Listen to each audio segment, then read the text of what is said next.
Okay, hello again. It's been a long time since I've made a video.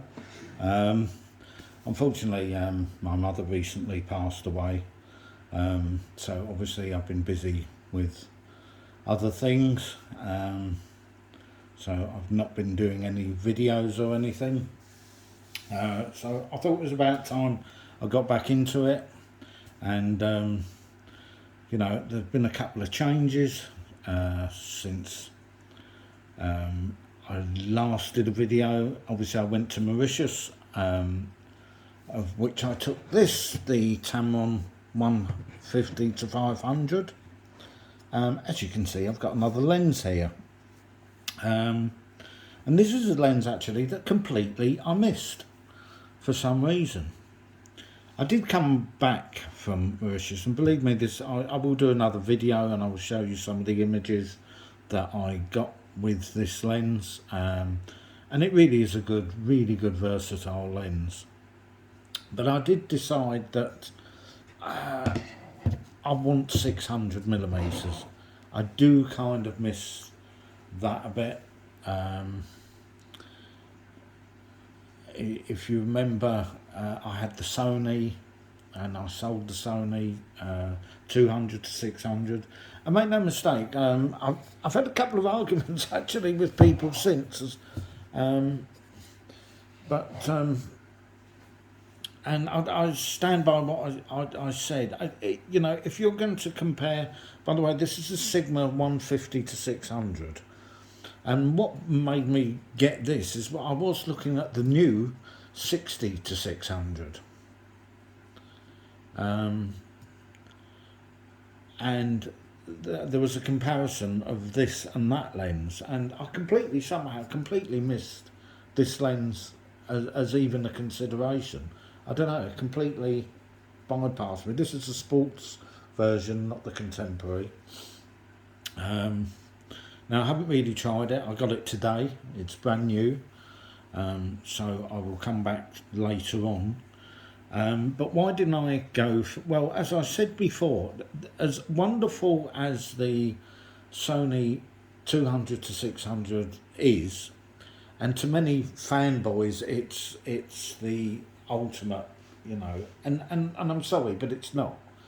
If and I did quite a bit of research on this lens and the 60 to 6, and at the end of the day, between all these lenses, and I really can't stress this enough, do not buy any of these lenses based on image quality, because you're really not going to tell the difference from one to another.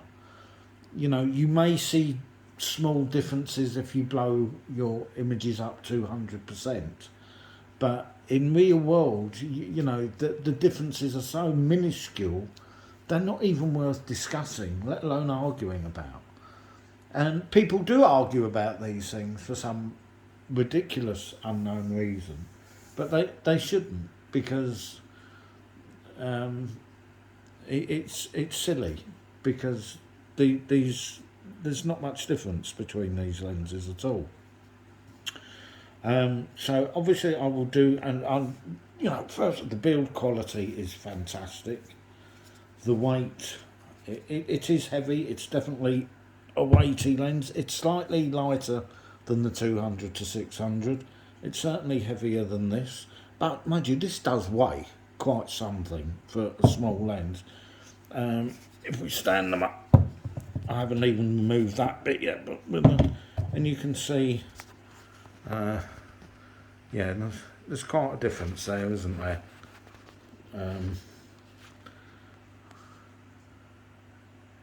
So it's definitely bigger and heavier. There's no question about that.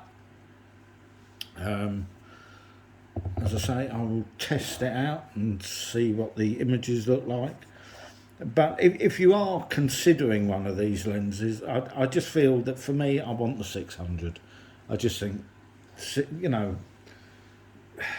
yes, you can crop and all that. So, 500 is good. It's a nice, but I just felt I needed the 600. There were times when that extra 100 is quite considerable.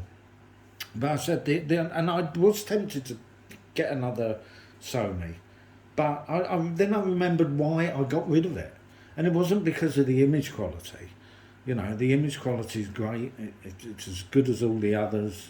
You know, it wasn't. I'd love the internal focusing. I'd love the. You could argue the focusing is better.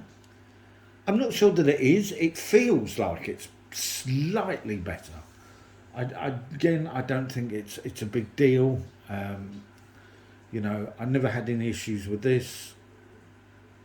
Again, I'm not sure it's something I would base my purchase on.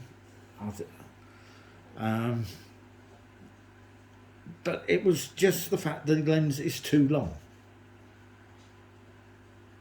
It is slightly heavier than this. I don't think there's a lot between it, but it's unbalanced on the camera, and that was for a walking around lens. It's the worst of them all. Now I haven't tried this one yet, but it doesn't. It's the Sony was unbalanced when you held it up. You could see it shaking, and it wasn't because its stabilisation's worse. It's simply because it is unbalanced on the camera. There's something about it that's top heavy, or the weight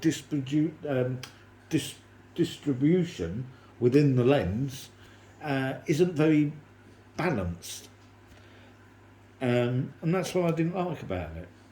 And the fact that it doesn't, you know, the nearest focusing distance is 9 feet. There were so many times when I know for most people that you do buy it for the 600. We all know that, but there are times when wildlife is unpredictable. Sometimes it might be 6 feet away from you or 7 feet away from you, and that lens then becomes useless. And I think, as I said before, I think if you're on a tripod and all you shoot is like birds in the distance, the 200 to 600 is the way to go. Because it's not that versatile. But if you're walking around, if you do most your shooting walking around, and you want something a little bit more balanced on your camera, then any of the others are a better option. Anyway, I just thought I'd introduce you to this. I will come back to it when I've taken some shots, and I should go over some shots from Mauritius. And it's nice to be back and doing this again. So until the next one.